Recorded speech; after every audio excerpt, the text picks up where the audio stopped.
up, everybody? This is your boy AJTRIP, and welcome to the rapid reaction of WWE SummerSlam 2024. Uh, what can you say? This is a pretty good night to go down in the land. Cleveland Browns Stadium. Nia Jax and Tiffany Stratton are at the podium. So that's very interesting. Um, but man, what a night tonight. Some of the things a lot of people acted and wanted to see happened. You know, people sometimes predictable isn't a bad thing. It's a good thing, especially if you execute it right. And tonight was predictable, but it was executed firmly in a bunch of ways in a bunch of matches. Let's go ahead and just get right into it because we got a lot to talk about probably at the end here. I started off with the Women's World Championship. Rhea Ripley against Liv Morgan. Really pretty decent match, I think. I liked where they went here. Where Rhea, obviously the bigger, stronger, really kind of overpowering Liv Morgan until Liv could get the advantage by taking her shoulder out, and Rhea did some great acting, saying that it was out, and then she did the Mel Gibson from Lethal Weapon thing. If you haven't seen it, you know it is what it is. But you know Mel Gibson in a bunch of at least two of the four Lethal Weapon movies, he would hit his shoulder against something and to put it back in the side, and that's what Rhea did. She went ahead and she rammed her shoulder into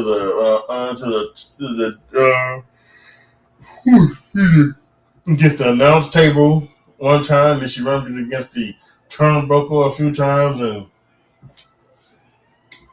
she was amazing. She really was truly epic. And then we had a thing where Liv Morgan got a chair, and then the chair went flying. Rhea Ripley with the chair to go get it. Dominic took the chair away from her, said, "This is not the way. You can't win the title. You can't win your title by doing this." And he played it perfectly. There was a double down, I think, off of a Oblivion.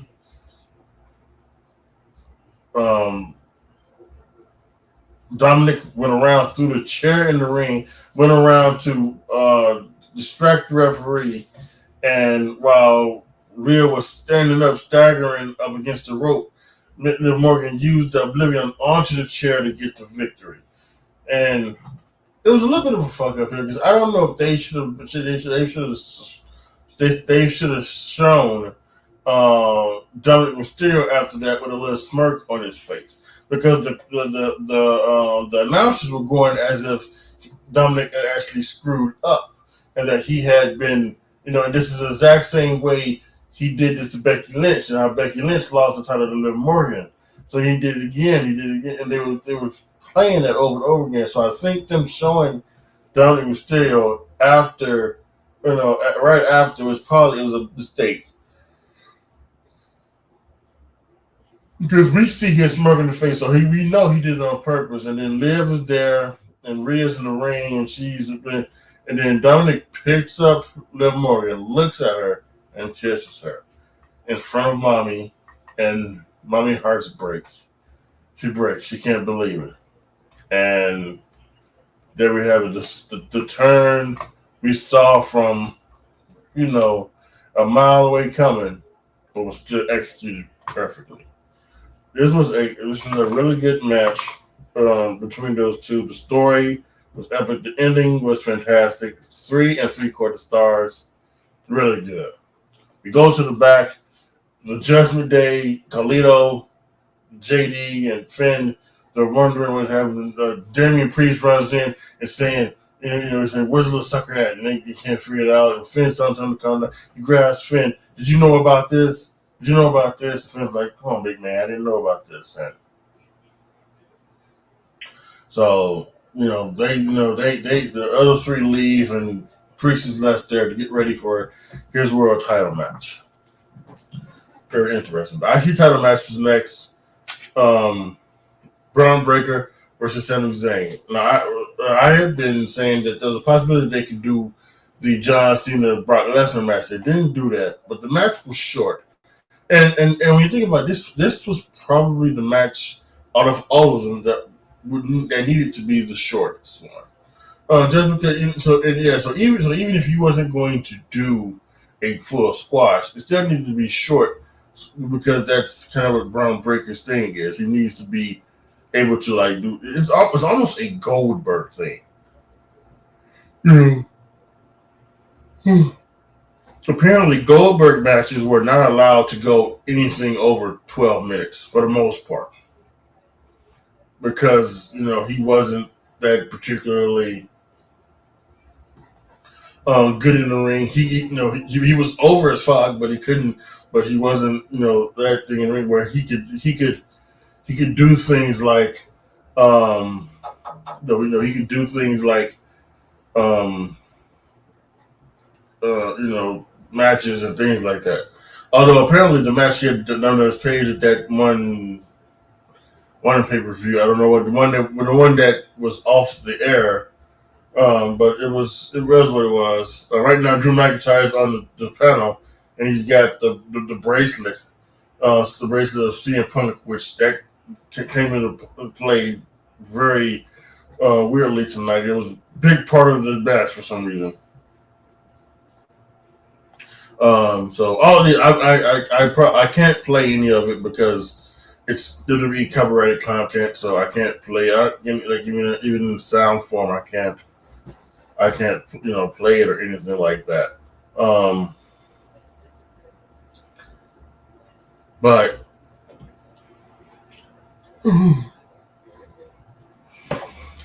yeah, so that was that. I gave it 2 3/4 stars. Just an average match, especially for what it was in the time frame. But I don't know if it needed to be any longer than that. One would maybe say that the Jelly Roll concert or the stuff with Miz and R-Truth and Jelly Roll and A-Town Down Under in between the World and WWE title matches maybe could have been something maybe that they could have going that way, but that's neither here nor there. To get so that they can have more time, but it's entertainment. That's what the E is for, entertainment. So it's even though it's wrestling, the second W is wrestling, but the last E is the E is entertainment. So there you have it.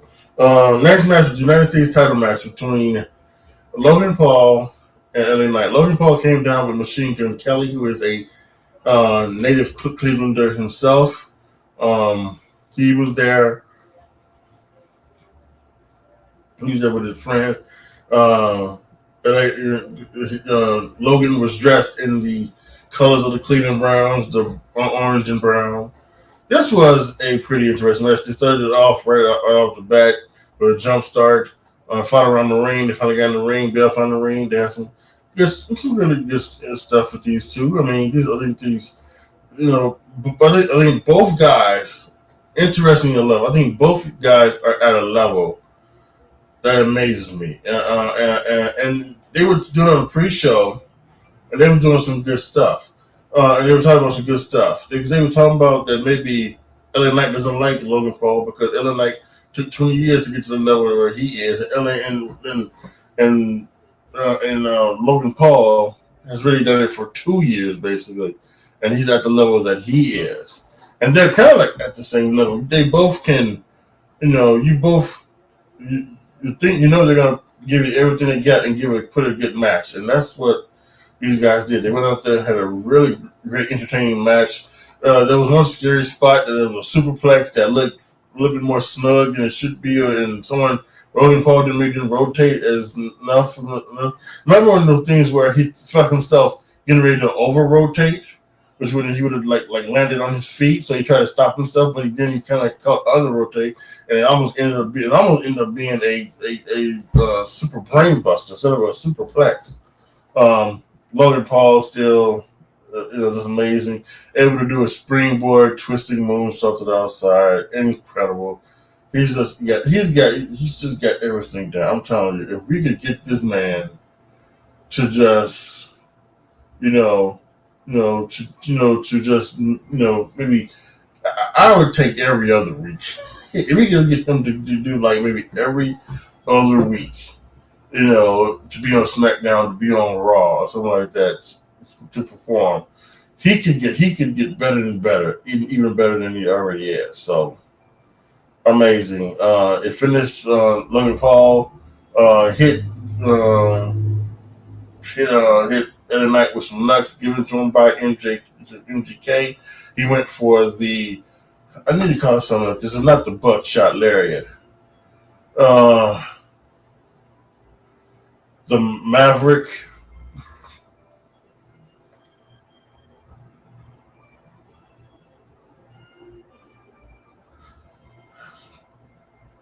Social media thing. I don't know. I'll come up with a name for it, but it's the buckshot lariat, and Leonard Knight caught him and hit him with BFT 1-2-3.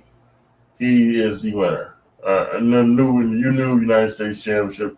Great job for this. This LA Knight deserved it. He does. I think he did need this so that he can continue his hot streak, and now he'll be on television every week with the United States Championship, doing a lot of winning, probably, and being who he is, and it's a wonderful thing.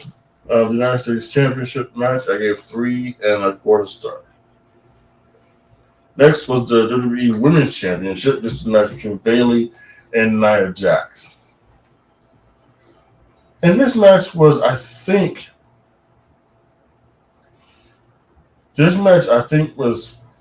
was playing off the comment that Bayley made that she got injured in 2017 because she was clumsy and reckless. That's what she said a couple of weeks ago during that face-to-face interview, and that's been sticking in Nia's claw. And she would bring that up throughout the match, talking to Bayley about that comment.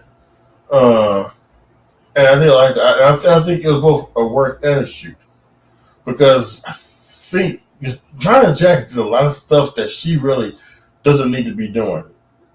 She was doing flip rolls for Bayley and was taking the Bayley suplex, which she didn't need to do, and she was doing a lot of other things, that she really doesn't need to be doing for because she's a bigger woman, and she doesn't need to be doing that, selling that for Bayley, but she did, and that was probably like to show that hey, I'm a team player, especially when you got this thing going on here about her and about what she did and the run that she's been on.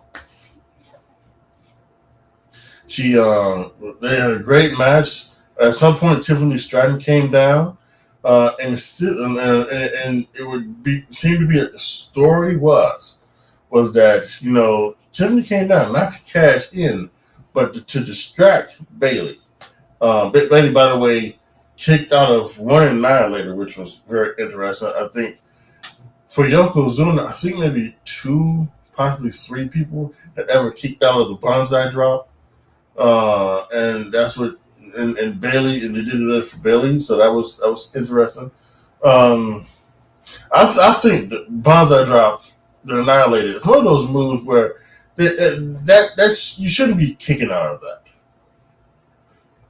Yeah, that's one of those moves where you shouldn't be kicking out of that. Okay, so if she's doing that now, you're fine. Then do the thing where she rolls out of the ring. Do the thing where she gets up in time and catches her. Do the thing where she goes for it and she rolls out just in time and she misses.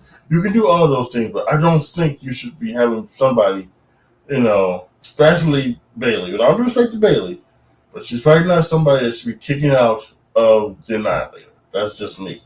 That's a move needs to be protected. However, she did get the opportunity after Tiffany's stuff, after Tiffany's distraction. Nia hit a couple power bombs, took it up there. She went up, hit one bonsai drop, did not stay seated, went back up and hit another Annihilator. 1, 2, 3. Your new WWE Women's Champion, Nia Jax. I think that's something that she deserves it, and she's going to be really. I think she's going to be a good champion. I think she's going to be a good champion. Again, like I said in my predictions video, she could hold that title to WrestleMania when you could easily have Jade Cargill face her, and that could be anything like that. Now, I fantasy booked, and many people have fantasy booked Jade Cargill versus Bianca Belair. But you could easily do that, at WrestleMania. You could do that coming up because they took the titles off of them anyway. So the story that is there, is it can't grow and fester something like that unless you're going to keep beating them, but they're not even losing. Like on Friday, the match they won the match by disqualification because Blair Davenport was there. So, and I really hope that they're not thinking about doing some 6-woman tag belts or anything like that, because we got several groups of 3. We got the Life of the Party and Lyra Valkyria. We've got Deville and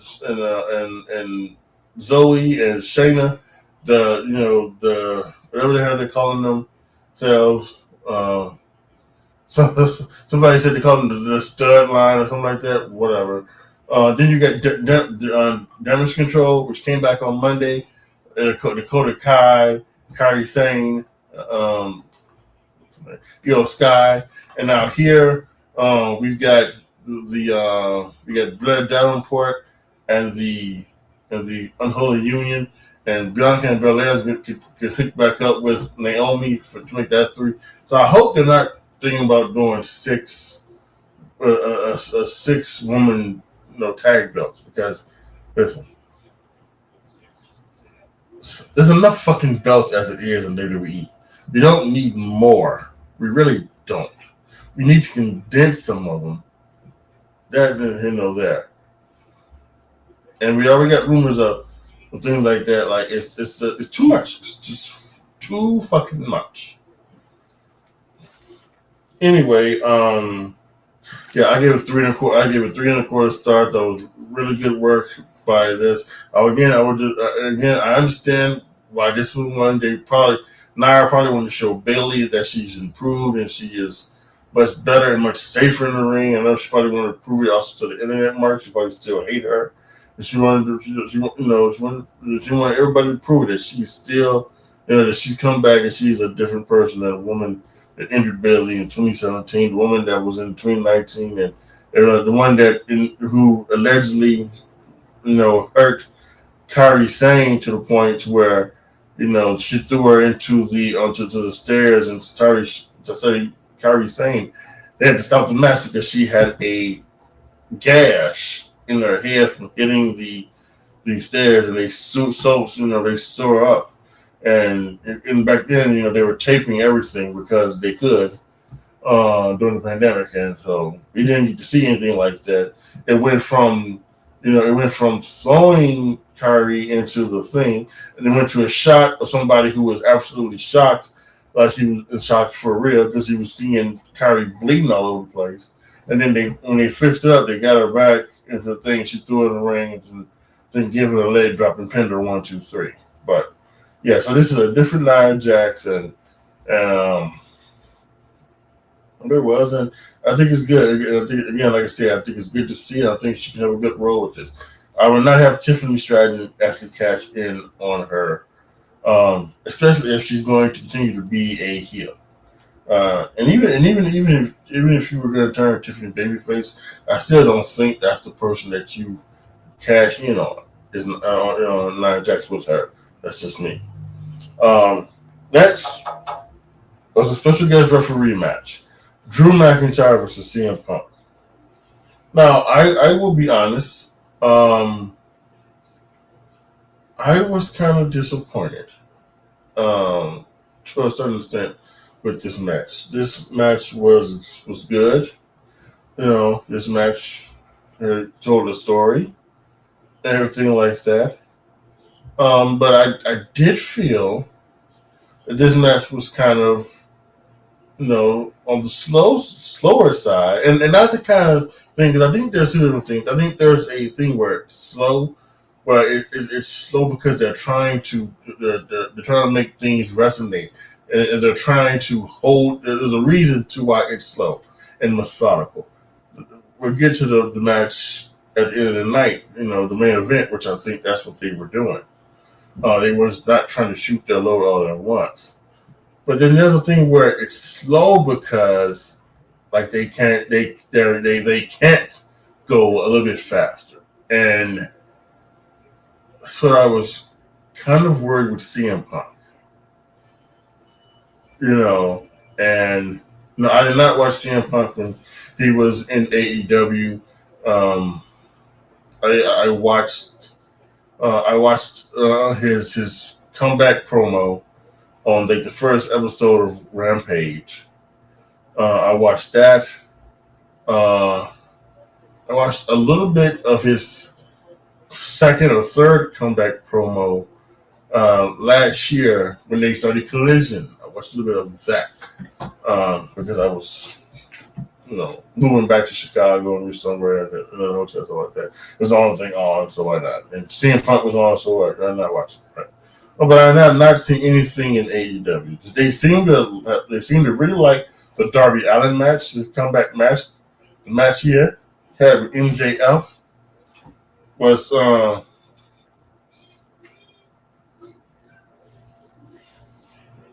people thought was very good. And the couple matches he had with Moxley, they felt was good too. But you have to wonder if maybe the injuries started. And now there was some talk about CM Punk maybe being washed at the Royal Rumble, and he was slow, and there was some injuries, right? You know about the injury, man. That's why he wasn't here tonight. You can definitely tell he was a lot slower in his movements and things like that than he was. So yeah, it was this. And then there's a whole thing with the bracelet. At one point, Drew McIntyre takes the bracelet out of his trunks, he puts it on. Punk sees it, he got to go for it, and then he drops it because McIntyre doesn't move. Seth Rollins, because he's the referee, he picks it up and he, puts it on his thing on his wrist to hold it there for the rest of the match. Punk sees it, thinks Rollins is trying to fuck on him, and it's just a bunch of bullshit, and that ends up costing Punk the match, and Drew wins 1, 2, 3. By the way, CM Punk keeps Seth Rollins with a GTS. So again, it was a very nice match. I give it 3 stars. Now, again, maybe this is one of those times where my expectations, of the match were not lived up to. I was expecting maybe just somehow, 4.5, 5-star classic. 4.5 star, 5-star match classic from these two. And maybe I expected a little bit more out of it, a little bit more hatred and fire and anger from it. I expected to kind of, I expected it to continue to keep going and keep going. So yeah, that is what it was, but it just didn't happen that way.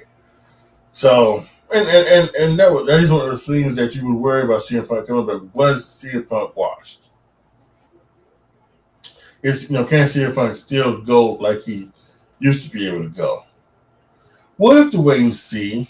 this is a different. This was a certain thing, so we'll have to see. I'm not ready to go there yet with CM Punk.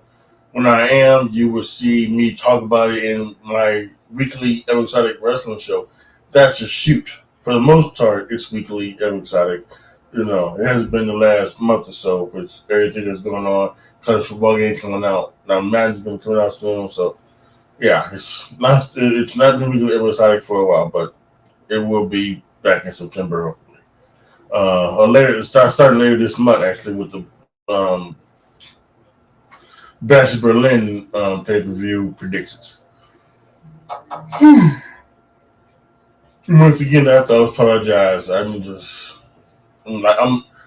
am constantly tired, I guess, because I'm always yawning, always yawning. We had that. Drew won. Good, yippee. We had the World Heavyweight Championship match between Gunther and Damian Priest was next. But before that, we saw Finn come in the locker room, things like that. Drew, Damian wanted to apologize. Drew said, "No, it's no big deal. It's my fault." He said, "Still, I want to make it seem like apologize." So they had some good words. Finn wished him good luck, and he went on out. And then he went out and just tore it up with Gunther. Listen, this man has been putting on some very entertaining matches as this time world champion. I think the people who have not been happy with Damian Priest as world champion is probably these are some of the same people who were not happy with Seth Rollins as the world heavyweight champion. I think their expectations are a little bit too high. But and maybe but I think Damian Priest has been pulling off some good matches. He had a good match with Jey Uso at Backlash. What was the next one? Was it King of the Ring? I don't know if he was on King of the Ring after that. And then he had a good match at Clash at the Castle with Drew McIntyre. I gave it 5 stars for it, because he had hurt his foot and leg and like that. And it was, and he was still doing things great as he made it a part of the match. He was doing great things. He had a good match with Seth Rollins at the Money in the Bank match, despite the fuck up. And he done some great work on television as well. I think he's been really good as champion. One of the reasons why I wanted to see him continue on as champion, I just didn't think it was time for him to give it up, yet. But like most things, the story is bigger than the championship, and the bigger story is the absolutely fall of the Judgment Day. But listen, Gunther and Damian went out and had a fantastic match. At one point, Finn gets out there. He's trying to get Damian involved. And, of course, again, you can see it coming from a mile away. It's predictable, but it's still not what, it still doesn't mean it's not bad. And he's out there, and then Gunther kicks Finn Balor. And Damian sees that, and he gets picked up, and he hulks up. He pulls down the straps, and he hits a razor's edge, and he hits a South African choke slam. And unfortunately, again, I think he rolls Gunther closer to the ropes. I think it would have been better if Gunther would have maybe rolled towards the rope, but for Damian to roll him towards the rope, makes him look kind of ridiculous, because you should be rolling away from the rope so that he can't, grab the ropes and break the thing. But he does. He does push it to the rope. 1-2. Finn Balor puts Gunther's leg on the rope, and it's unreal. All thing Damian knows. He says, puts on the rope. He can't believe it. Puts on the rope. He can't believe it. But they started showing replays of what happened, and they're showing replays in the stadium. And Damian Priest is looking at the replay, And he's looking at the replay and he can't fucking believe it.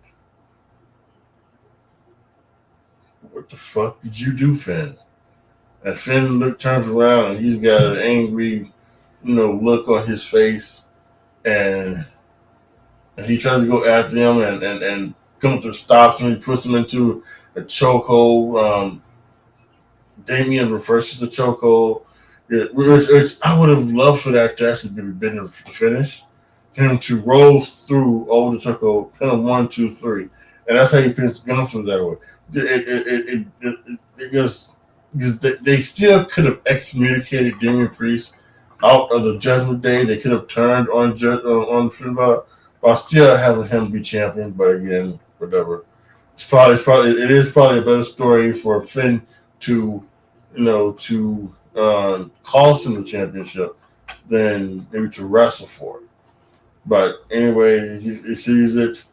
After he gets up, goes right after Finn. Once again, Gunther locks in a sleeper. The guy passes out. Then Priest passes out.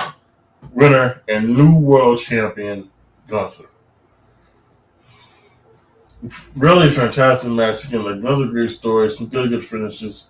It really made Damian Priest feel like he was a big time player. And the only reason he didn't win is because of Finn Balor. The only reason why he didn't win. Now, not the fact that Gunther beat him, is because Finn Balor stopped him from winning. Great match. I give it 4.5 stars. It's my match of the night.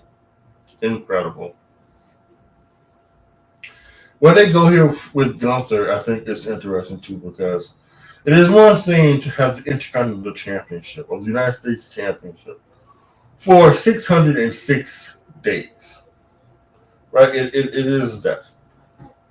We have just come off a Roman Reigns title reign that spanned 300 and some odd days. And with him being on a brand with Damian Priest, with Seth Rollins, with Drew McIntyre, CM Punk, Jey Uso, even if you want to throw Sami Zayn in there, and hell, even Braun Breaker, are you really going to have Gunther hold the title for a very long time with all of those guys? I would hope not. My hope would be just like with Nia Jax. He holds the championship until WrestleMania. And at that time, we'll have somebody ready for him. Whether it is Braun Breaker, whether it's Jey Uso, whether it's somebody else, who will beat Gunther at that point in time. Hell, I don't know if I would take Sami Zayn, but even the Sami Zayn, again, the right storyline, I could get into it. Sami Zayn beating Gunther, ending his title reign for different titles at 2 different WrestleManias. I could even get into that in that story. But we'll have to wait and see. And then finally, the WWE title match, which last night was made into Bloodline rules. Cody Rhodes against Solo Sikoa.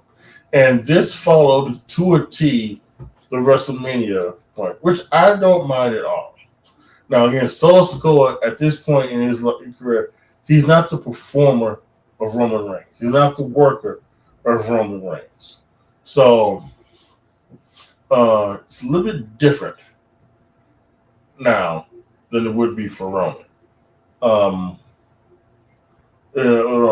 Because it was starting off the same way. They took their time. They made everything land. They were doing things reliably. They were trying to tell the story. Let the ambiance and the talking become part of this story, and they're playing to that. We even and that's good and fine. We even had some of the things happen. The Gorillas of Destiny, Tonga, they came in while Cody Rhodes was doing a Crossroads. Kevin Owens and Randy Orton came out there. Which, by the way, let me go back just a second, just a bit. while doing the long walk to the ring that they've been doing lately in one shot. Cody Rhodes had his dog Pharaoh, and while walking, he saw Arn Anderson. And I thought Arn Anderson was gonna say, "Bring out the Glock and hit him with the 45." Because you remember that promo from AEW Dynamite, take out the Glock. No, Arn Anderson takes out the Glock and shoots him. You want to take out the Glock and pistol him, you know. So I thought maybe because of like that, we did say he was gonna have some friends waiting for him. Those friends were ready on. They came back. They brawled. They fought off with the rest of the members of the Bloodline. When Cody Rhodes got to a point to try to go for some more crossroads, Jigga Fatu came out and stopped them in. And then they had a big deal. And then they did a spot where um, Jacob Fatu put Cody Rhodes on the announce table and jumped through and hit the announce table. And he started to sell his knee and started to sell his foot. And it felt like he couldn't get up. Now there was at that. Now I was watching along with the folks over at Wrestle Talk, and Pete Quinnell Senior thought that was a work, and it was part of the show, so that Roman Reigns didn't have to fight, or face off with the Samoan Werewolf. Not yet. You want that Roman Reigns Jigga Fatu face off to mean something. And it could mean something tonight, but maybe not yet. We know Triple H likes to make people wait for things.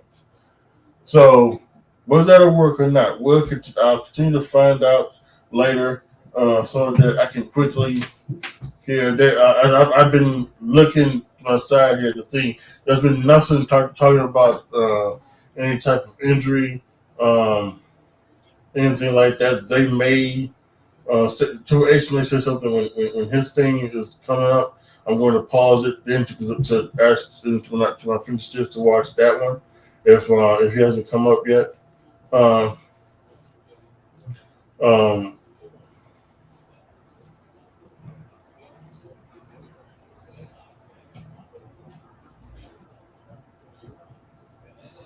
so Zach, so we doing a lot of things. So it was good. So Jacob Fatu came out there, did not anything, and then during the match,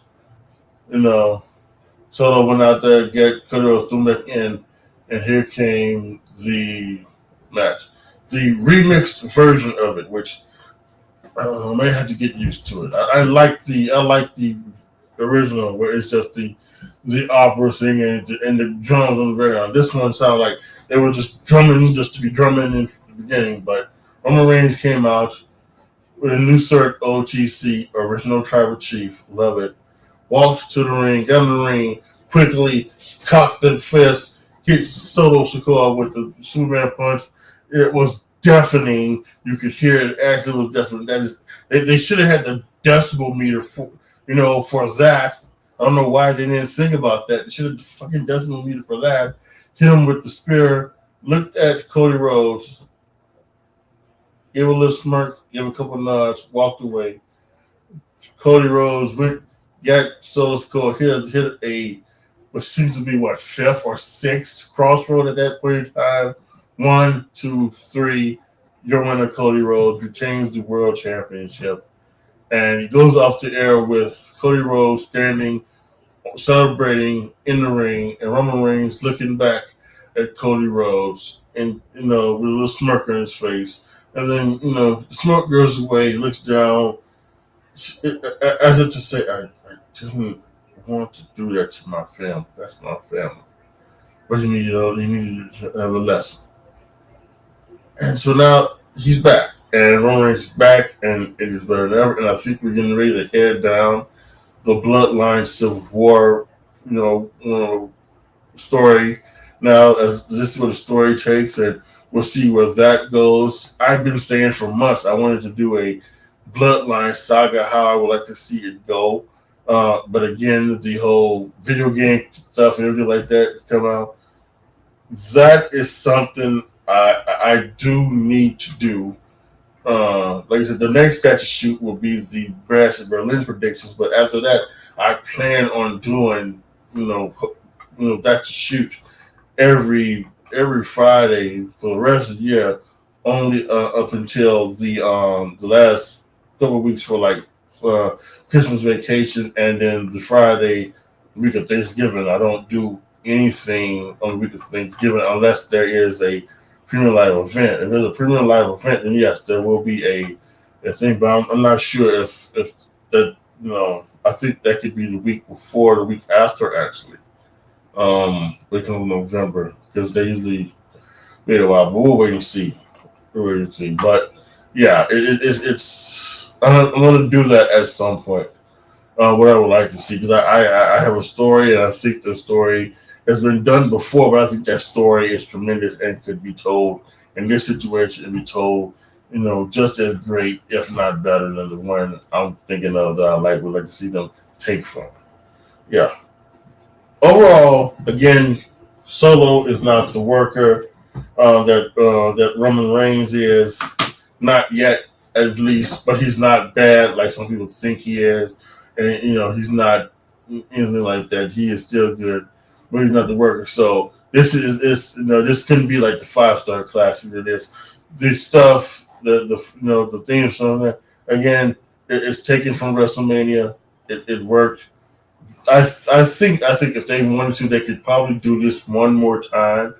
This bloodline rules type of thing, where it's like the Avengers Endgame type of thing. They could probably do this one more time at some point in the next year or two, but then they probably couldn't do it again. And I would love to see it again. We'd have to wait and see. But this was 4 stars. This was incredible. Cody Rhodes has been putting on great performances as the WWE champion, and yes, this was totally fantastic. Roman Reigns is back, and he's probably better than ever. And now we will see what will happen with Roman Reigns going head up against Solo Sikoa of the New Bloodline.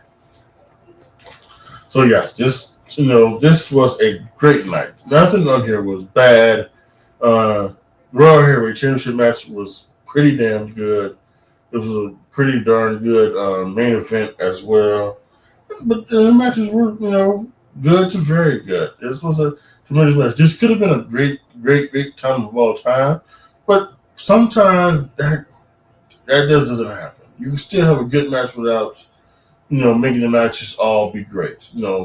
I think during my time doing these things, I think there might have been one pay-per-view, one of the NXT takeovers, where in all there was not a match on the card that was less than 4.5 stars.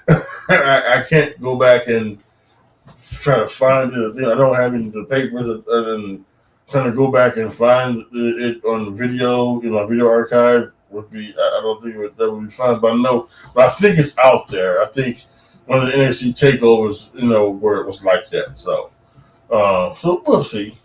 In this new era of things, I think it could happen here again. Maybe it happens at Dash at Berlin. We'll wait and see. Post your comments down below. Tell me what you guys think if you've been watching on demand. Thank you guys so much for watching. Make sure you hit the like video and you hit the subscribe button. And click the notification bell so that when I go live after the show, there will be a rapid reaction of Bash at Berlin. Or when I put out videos, whether it's that's a shoot talking about wrestling, or whether it's something else, whether it's a try not to laugh. I think the one has a new try not to laugh challenge that I'll be reacting to tomorrow. You can check that out as well. Yeah, it's going to be fantastic, and this is a great channel. Everything's here. There's some changes being made and things like that, but I think they're good changes. I think you guys are going to enjoy them. So, yeah. Great night.